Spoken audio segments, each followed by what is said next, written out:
প্রায় ৩৩ বছর পর একই বছরে দুইবার আসবে পবিত্র রমজান মাস। সেফ হাসপাতাল, নরমাল ডেলিভারিতে আপনার আস্থার হাসপাতাল। তবে সেটি 2030 সালে। সে বছরের শুরু ও শেষে রমজান পাওয়া যাবে। সম্প্রতি সৌদি আরব ভিত্তিক সংবাদ মাধ্যম আরব নিউজে তথ্য জানিয়েছে। প্রতিবেদনে বলা হয়, এমন ঘটনা এর আগে সর্বশেষ 1997 সালে দেখা গিয়েছিল।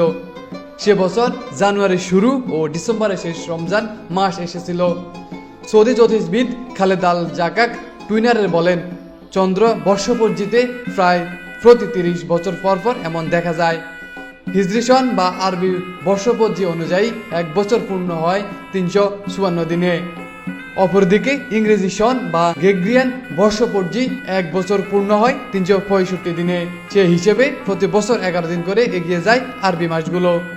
আরবি মাসের হিসেব করা হয় চাঁদ ও ইংরেজি মাসের হিসাব করা হয় সূর্যের পরিক্রমণ অনুযায়ী।